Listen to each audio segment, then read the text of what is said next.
Berlatar di tempat parkir sebuah rumah sakit, cerita akan berfokus pada seorang pembunuh bayaran paling melegenda di dunia kriminal bernama Alex. Ini orangnya yang bersamaan dengan itu telah pula datang seorang preman brutal yang sebrutal-brutalnya dia masih bisa menyempatkan waktu untuk menjenguk ibunya yang sedang terbaring sakit. No puedo. Qué bueno. ¿Por qué no son para ti? Eres muy amable. De día estás más chula. Ketika si preman sudah berada di dalam kamar tempat ibunya dirawat, dia langsung mencium kening ibunya dengan penuh kasih sayang, tapi tiba-tiba...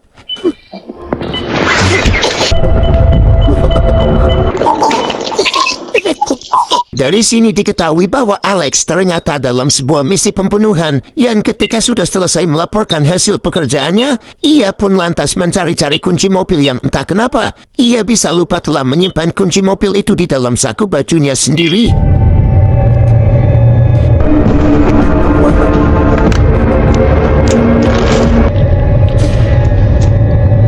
Sementara di tempat lain kita akan diperkenalkan pada seorang agen FBI bernama Vincent. Ini orangnya yang tengah melakukan penyamaran sebagai seorang pelanggan untuk mengungkap kasus eksploitasi anak di bawah umur yang ironisnya si pelaku sendiri sampai hati melibatkan putri kandungnya dalam bisnis harem tersebut. Not afraid, it's just that I know, it's just afraid. It's okay. When I first saw it, it's just the way things are. Vincent memberikan sejumlah uang untuk membayar jasa gadis kecil bernama Beatrice yang dengan begitu agresifnya langsung mengajak Vincent masuk ke kamar untuk melucuti pakaiannya yang ketika ditemukan alat penyadap di tubuhnya, tiba-tiba lagi... No, that's not what I meant. Papa! Ini aku! Papa! Bersamaan dengan kedatangan beberapa anggota FBI lain, pria itu pun nekat menyeret Beatrice di balik todongan sepucuk pistol yang tanpa sedikit pun ia mengira jika Beatrice akan berani menggigit kokotnya, sehingga pada akhirnya pria itu pun tewas setelah Vincent berhasil mendorongnya jatuh dari atas loteng.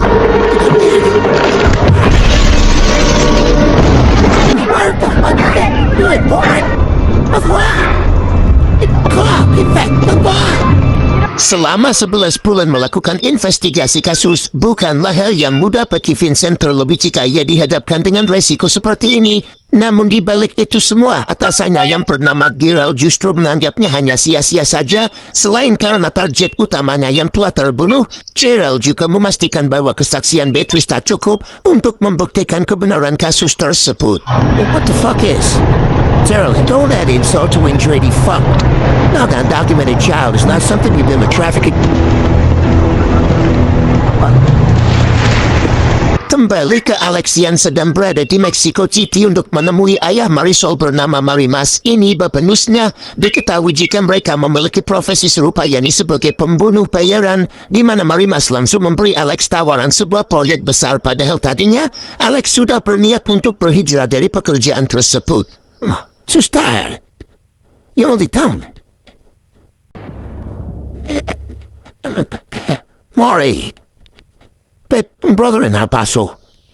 Singkat cerita, Alex pun menuju salah satu tempat sesuai perkasi yang tadi Marimas berikan, sebuah kota bernama El Paso yang tak lain adalah kampung halaman Alex sendiri. Di tengah usianya yang semakin sepuh, Alex ternyata juga mengidap penyakit sejenis Alzheimer yang telah menggerus daya ingatnya, sehingga ia harus mencatat hal-hal penting di lengannya supaya tidak lupa dengan hal-hal tersebut.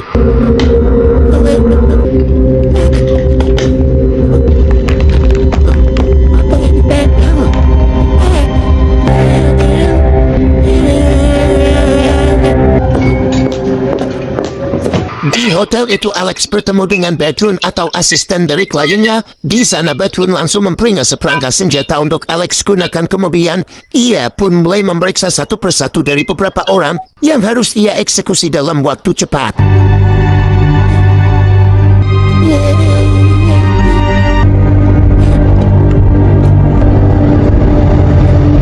Beralih ke tempat lain di mana Vincent menemui Beatrice yang karena trauma dari kejadian tempo hari, ia nampak masih sangat membencinya. Kendati demikian, Vincent yakin jika Beatrice punya banyak informasi seputar sepak terjang kejahatan ayahnya yang untuk menjaga agar dia tetap aman, maka Vincent berencana akan segera melimpahkannya ke lembaga perlindungan saksi. Listen, but they never tell. People like you to stay in the U.S.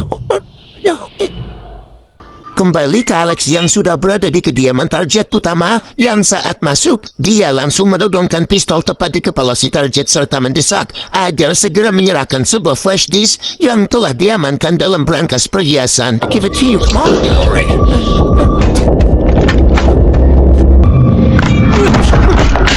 Meski sempat melakukan perlawanan, Alex berhasil mengatasi masalah tersebut dengan cara melenyapkan nyawa si target sekaligus berhasil mendapatkan flash disk yang dimaksud. Singkat waktu, Vincent dengan ditemani satu rekannya bernama Linda resmi memindahkan Beatrice ke sebuah panti tempat khusus penampungan anak yang tanpa disadari bahwa rupanya Alex sedang mengawasi perjalanan mereka karena ternyata Beatrice adalah target kedua yang harus dibunuh. Loh.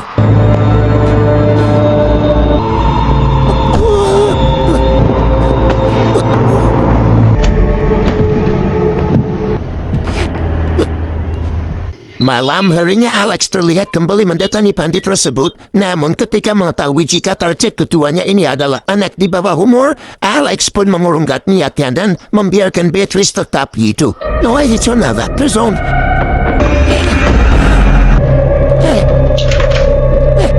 Keesokannya Alex langsung memarahi Bedroom karena dianggap telah bermain-main dengan menargetkan seorang anak di bawah umur yang selama puluhan tahun menggeluti karir sebagai pembunuh bayaran. Alex memiliki aturan tersendiri untuk tidak membunuh wanita dan anak kecil. No. See what they have to say about that all. Tak hanya itu, Alex seperti sudah mulai mengendu skenario yang dijalankan kliennya, sehingga dengan jaminan flash disk tersebut, Alex mendesak Bertrand untuk segera membatalkan kontraknya, bahkan mengancam akan menghabisinya jika terjadi sesuatu kepada Beatrice. Of 22, when right off. You really don't know what you're pleasurable to me. Yes, whole. Sementara itu kita akan dibawa ke sebuah lokasi ketika sosok tante glowing tengah menglenggok-lenggok menuju kantornya. Dia bernama Davana, seorang pejabat tinggi negara yang dari percakapan Skype-nya dengan Bertrand bisa dipastikan bahwa dia adalah dalang atau otak utama di balik misi pembunuhan yang dijalankan oleh Alex saat ini. That's a bit fake. He knows what... He knows. You said he wasn't going to be a pressure to the trial that he's got. Sebagai pejabat tinggi negara dengan deretan catatan hitam yang terselubung, Davana jelas terlihat khawatir atas apa yang saat Bertrand itu laporkan terkait flash disknya, sebab andai saja dokumen itu di dalamnya sampai bocor terekspos ke media, maka reputasi jabatan yang dijadikan kedok selama ini pun terancam akan ikut tercemar juga. I say, point of view is something to be said for that. You can't truck, I know what's on that drive. Beralih ke sebuah bar ketika pria mabuk tengah berusaha menggoda seorang wanita untuk menyerahkan mahkota kehormatannya, di mana Alex yang kebetulan berada di sana pun langsung menghampiri pria tersebut dan berhasil membuatnya pergi dari sana. In front of a beautiful lady. Haven't someone. I'm sorry. It's embarrassing. Di tempat lain terlihat Linda bersama rekannya yang bernama Marcus, di mana ia sedang menikmati minuman pelepas tekan secara kasus yang mereka tangani bersama Vincent cukup memuras isi hulu. Mereka sadar betul jika dalam kasus kini syarat akan berbagai kepentingan proses seperti kasus yang baru-baru ini Marcus tangani, sehingga pada akhirnya orang baik akan menonton dari pinggir arena. For the police, they're all just numbers. You can't do nothing. Chili, I did. You don't want to. Dan benar saja, esoknya dikabarkan bahwa Beatrice telah tewas oleh seseorang yang Vincent sendiri tidak bisa menduga-duga siapa pelakunya. Begitupun dengan Alex yang ketika mendengar berita itu pun langsung tercengang kaget sebab merasa jika semalam dirinya tidak pergi kemana-mana melainkan hanya fokus mengeksekusi si wanita yang bersamanya. Menyadari jika ini adalah ulah dari si Bertrand, Alex segera pergi ke area parkiran yang ketika sudah sampai di sana, tiba-tiba...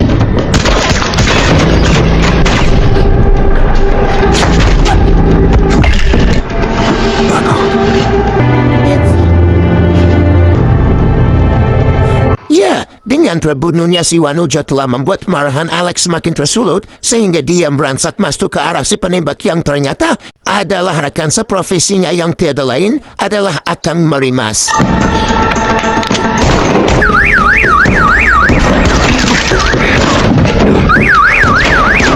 Sekalipun ada ikatan teman, namun yang Marimas lakukan terhadap si Wanuja ini rupanya telah mengunci pintu maaf dari Alex, sehingga tanpa ragu lagi, ia pun mengikatnya pada kemudi mobil yang sebentar lagi akan meledak.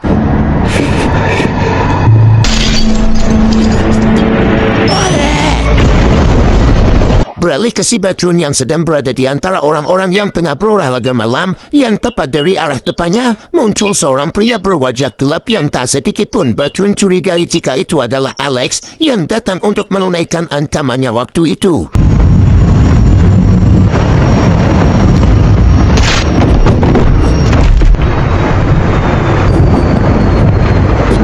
Dari sini mulai terbaca bahwasannya Alex memutuskan untuk merubah haluan. Itulah kenapa ia kemudian mendatangi rumah lamanya yang kini sudah berubah menjadi sarang Japati, di mana ia merasa penasaran dengan flashdisknya yang ternyata berisi sebuah ancaman serius dari Tavana terhadap si pemilik flashdisk tersebut.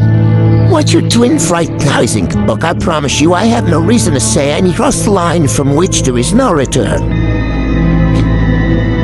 Selain itu ditemukan juga sebuah rekaman perbuatan tak senonoh yang dilakukan seorang pria terhadap Beatrice yang dari sepintas saja Alex sudah bisa menyimpulkan bahwa tujuan Tavana membayar mahal dirinya adalah demi menutupi semua kejahatan ini.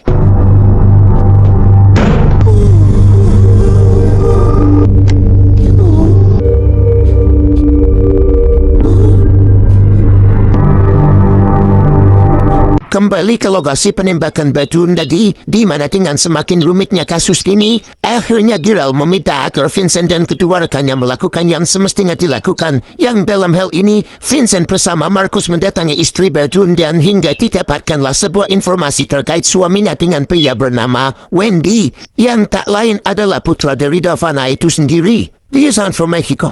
What's Mexico have? You an agent too? FBI.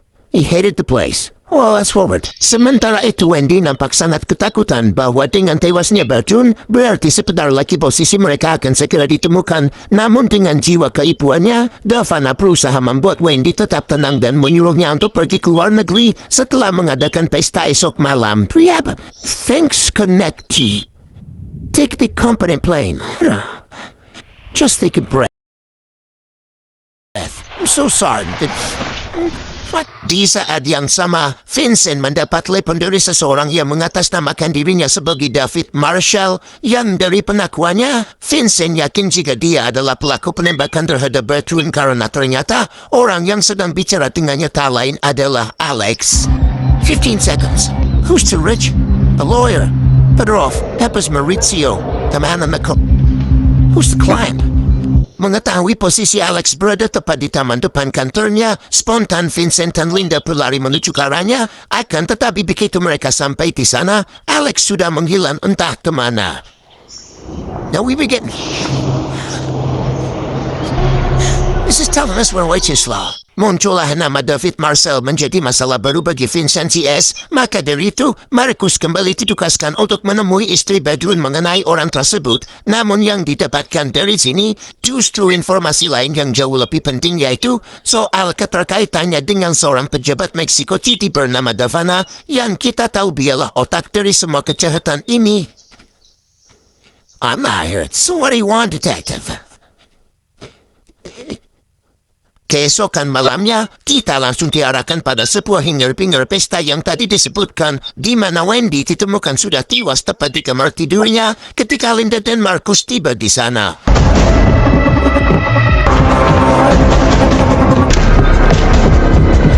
Mengetahui Alex sudah berada di luar, Vincent pun terus mengejarnya sampai ke suatu tempat yang di situ terlihat mobil Alex yang sedang dinyalakan dan...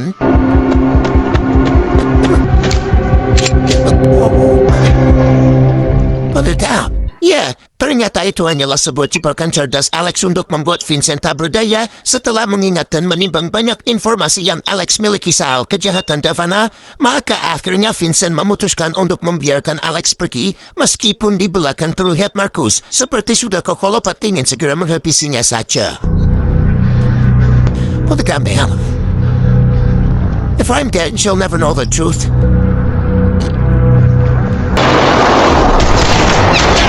Tak diduga tembakan Marcus salah satu ada yang mengenai tubuh Alex sehingga saat ditemukan oleh petugas patroli, dia masih tak sadarkan diri dalam mobil yang sudah terparkir tepat di depan rumah lamanya. Namun ketika sadar, Alex spontan menembakkan pistolnya tepat mengenai polisi tersebut karena dikira sedang mengancamnya.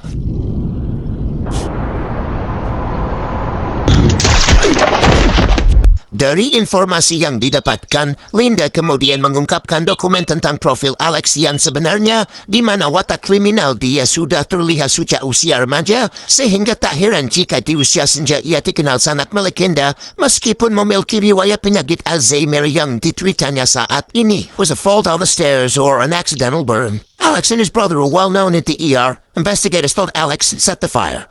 Only problem is, Alex closed his dad. Vincent pun berpikir bahwa tak ada lagi orang yang bisa terhubung dengan Davana kecuali Alex. Sementara di alamat rumahnya, Marcus merasa tak menemukan apapun kecuali hanya sarang Japati saja. Mendengar kata Japati, sontak membuat Linda teringat jika petugas yang terbunuh semalam ditemukan di depan rumah yang banyak bodol Japatinya. He reached out to you to cover his... Well, he wants us to bring her in. Did you say? Pigeons. Setelah dipastikan bahwa Alex masih berada di tempat tersebut, maka pada malam harinya Vincent langsung membawa pasukan khusus untuk melakukan penggerebekan. Tapi di sisi lain, Alex yang sudah mengetahui kedatangan mereka pun dengan santainya melenggang pergi melalui pintu belakang.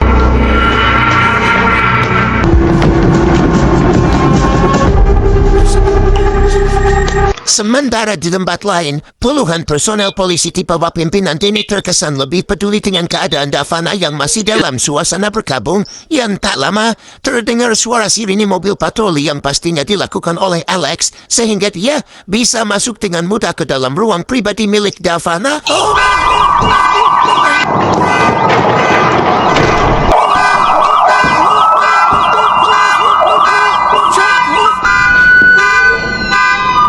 Ketika Davana benar-benar pasrah dengan kemarahan Alex, tiba-tiba saja pistolnya mengalami manjat sehingga Denny dengan cepat menghadam kepala Alex hingga jatuh tak sadarkan diri.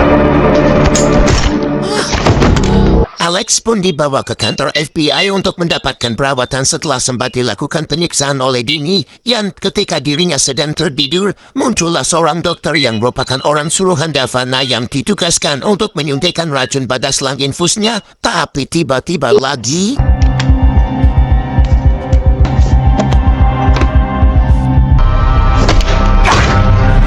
Ya, dalam waktu singkat situasi di sekitar kantor FBI pun berubah menjadi darurat. Bahkan unit dari pasukan SWAT pun terpaksa dikerahkan menyusul ada informasi bahwa Alex telah menyandera dokter suruhan Davana demi untuk bisa berbicara langsung dengan Vincent.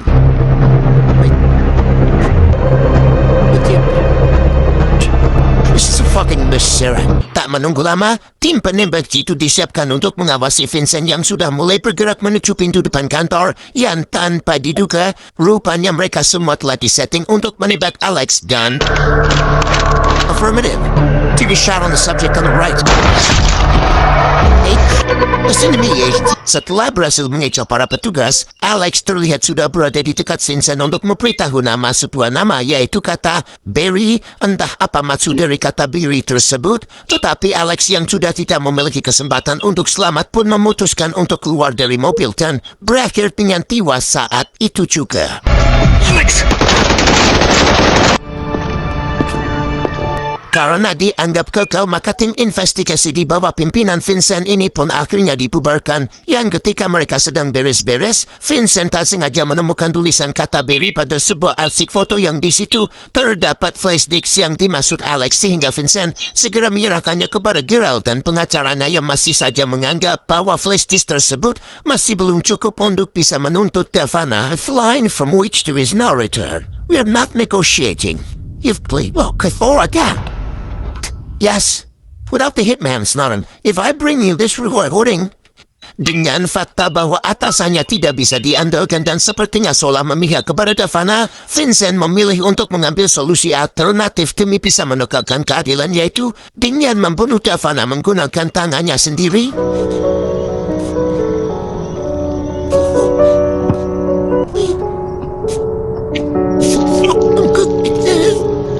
Stop.